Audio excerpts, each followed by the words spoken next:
The Book of Judges.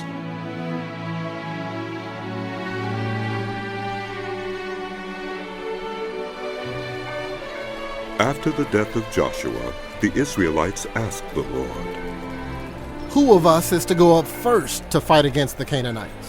The Lord answered, "Judah shall go up.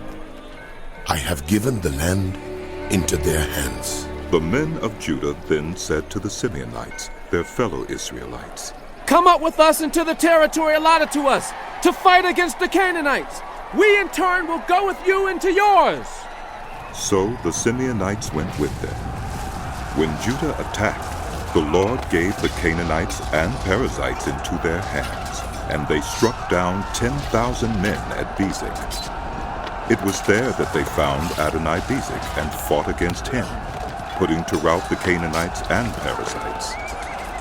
Adonibezek fled, but they chased him and caught him, and cut off his thumbs and big toes.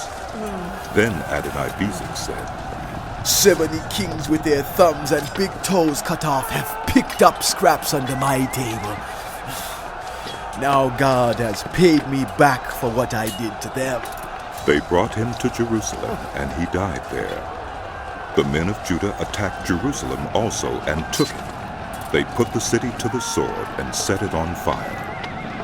After that, Judah went down to fight against the Canaanites living in the hill country, the Negev, and the western foothills.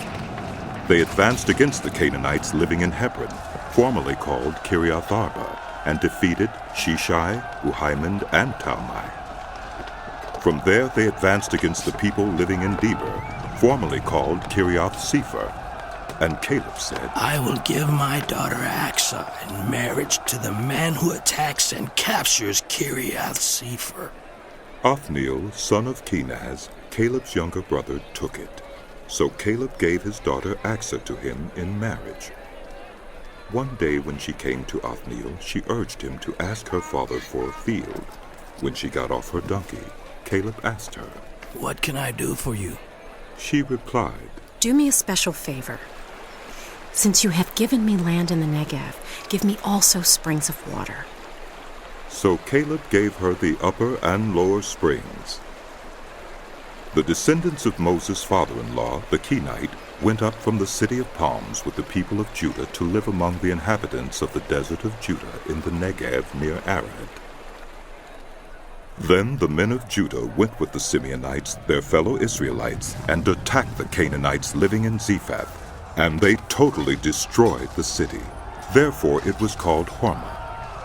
Judah also took Gaza, Askelon, and Ekron, each city with its territory. The Lord was with the men of Judah. They took possession of the hill country, but they were unable to drive the people from the plains because they had chariots fitted with iron. As Moses had promised, Hebron was given to Caleb, who drove from it the 3 sons of Anak. The Benjamites, however, did not drive out the Jebusites who were living in Jerusalem. To this day the Jebusites lived there with the Benjamites. Now the house of Joseph attacked Beth-el, and the Lord was with them. When they sent men to spy out Beth-el, formerly called Luz, the spies saw a man coming out of the city, and they said to him, "Show us how to get into the city, and we will see that you are treated well." So he showed them, and they put the city to the sword, but spared the man and his whole family. He then went to the land of the Hittites, where he built a city and called it Luz, which is its name to this day. But Manasseh did not drive out the people of Bethshan, or Taanach, or Dor, or Ibleam, or Megiddo, and their surrounding settlements, for the Canaanites were determined to live in that land.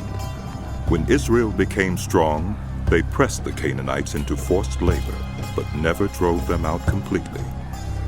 Nor did Ephraim drive out the Canaanites living in Gezer, but the Canaanites continued to live there among them. Neither did Zebulun drive out the Canaanites living in Kitron or Nahalal. So these Canaanites lived among them, but Zebulun did subject them to forced labor. Nor did Asher drive out those living in Akko or Sidon or Aleph or Akzib or Helba or Aphek or Rehob. The Asherites lived among the Canaanite inhabitants of the land because they did not drive them out. Neither did Naphtali drive out those living in Beth-shemesh or Beth-anath. But the Naphtalites too lived among the Canaanite inhabitants of the land, and those living in Beth-shemesh and Beth-anath became forced laborers for them. The Amorites confined the Danites to the hill country, not allowing them to come down into the plain. And the Amorites were determined also to hold out in Mount Heres, Aijalon, and Shaalbim. But when the power of the house of Joseph increased, they too were pressed into forced labor. The boundary of the Amorites was from Scorpion Pass to Selah and beyond. The angel of the Lord went up from Gilgal to Bochim and said, I brought you up out of Egypt and led you into the land that I swore to give to your ancestors. I said, I will never break my covenant with you, and you shall not make a covenant with the people of this land, but you shall break down their altars. Yet you have disobeyed me. Why have you done this? And I have also said, I will not drive them out before you. They will become traps for you, and their gods will become snares to you. When the angel of the Lord had spoken these things to all the Israelites, the people wept aloud, and they called that place Bochim. There they offered sacrifices to the Lord. After Joshua had dismissed the Israelites, they went to take possession of the land, each to their own inheritance. The people served the Lord throughout the lifetime of Joshua and of the elders who outlived him, and who had seen all the great things the Lord had done for Israel. Joshua, son of Nun, the servant of the Lord, died at the age of 110, and they buried him in the land of his inheritance at Timnath-Heres in the hill country of Ephraim, north of Mount Gaash. After that whole generation had been gathered to their ancestors, another generation grew up who knew neither the Lord nor what he had done for Israel. Then the Israelites did evil in the eyes of the Lord and served the Baals. They forsook the Lord, the God of their ancestors who had brought them out of Egypt. They followed and worshipped various gods of the peoples around them. They aroused the Lord's anger because they forsook him and served Baal and the Ashtoreths. In his anger against Israel, the Lord gave them into the hands of raiders who plundered them. He sold them into the hands of their enemies all around, whom they were no longer able to resist. Whenever Israel went out to fight, the hand of the Lord was against them to defeat them, just as he had sworn to them. They were in great distress. Then the Lord raised up judges who saved them out of the hands of these raiders. Yet they would not listen to their judges, but prostituted themselves to other gods and worshipped them. Unlike their ancestors, they quickly turned from following the way of their ancestors, the way of obedience to the Lord's commands. Whenever the Lord raised up a judge for them, he was with the judge and saved them out of the hands of their enemies as long as the judge lived. For the Lord relented because of their groaning under those who oppressed and afflicted them. But when the judge died, the people returned to ways even more corrupt than those of their ancestors, following other gods and serving and worshiping them. They refused to give up their evil practices and stubborn ways. Therefore the Lord was very angry with Israel and said, Because this nation has violated the covenant I ordained for their ancestors, and has not listened to me, I will no longer drive out before them any of the nations Joshua left when he died. I will use them to test Israel and see whether they will keep the way of the Lord and walk in it as their ancestors did. The Lord had allowed those nations to remain. He did not drive them out at once by giving them into the hands of Joshua. These are the nations the Lord left to test all those Israelites who had not experienced any of the wars in Canaan. He did this only to teach warfare to the descendants of the Israelites who had not had previous battle experience. The 5 rulers of the Philistines, all the Canaanites, the Sidonians, and the Hivites living in the Lebanon mountains, from Mount Baal-Hermon to Lebo-Hamath. They were left to test the Israelites to see whether they would obey the Lord's commands, which he had given their ancestors through Moses. The Israelites lived among the Canaanites, Hittites, Amorites, Perizzites, Hivites, and Jebusites. They took their daughters in marriage and gave their own daughters to their sons, and served their gods. The Israelites did evil in the eyes of the Lord.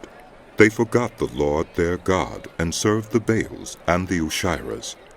The anger of the Lord burned against Israel, so that he sold them into the hands of Chushan-rishathaim, king of Aram-naharaim, to whom the Israelites were subject for 8 years. But when they cried out to the Lord, he raised up for them a deliverer, Othniel, son of Kenaz, Caleb's younger brother, who saved them. The Spirit of the Lord came on him, so that he became Israel's judge, and went to war.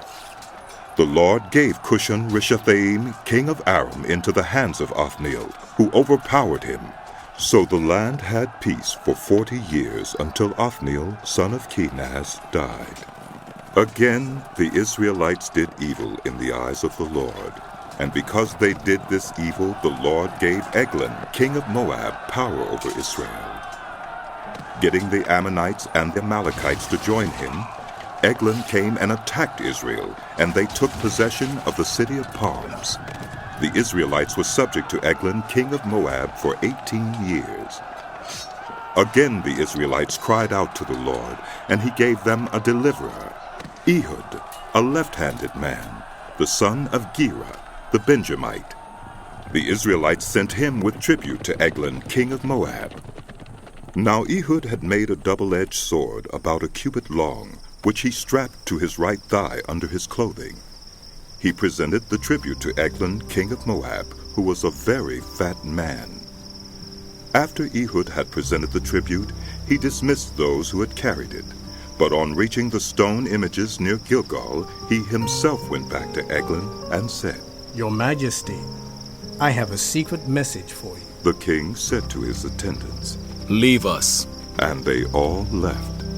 Ehud then approached him while he was sitting alone in the upper room of his palace and said, "I have a message from God for you."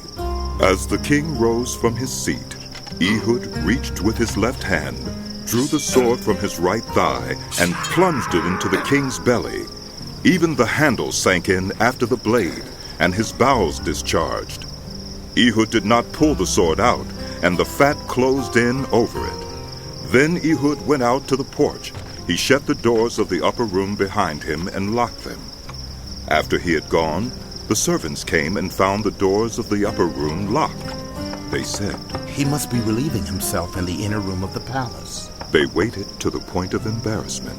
But when he did not open the doors of the room, they took a key and unlocked them. There they saw their lord fallen to the floor, dead. While they waited, Ehud got away. He passed by the stone images and escaped to Seirah. When he arrived there, he blew a trumpet in the hill country of Ephraim, and the Israelites went down with him from the hills, with him leading them. "Follow me," he ordered. "for the Lord has given Moab, your enemy, into your hands." So they followed him down and took possession of the fords of the Jordan that led to Moab. They allowed no one to cross over. At that time they struck down about 10,000 Moabites, all vigorous and strong. Not one escaped. That day Moab was made subject to Israel, and the land had peace for 80 years.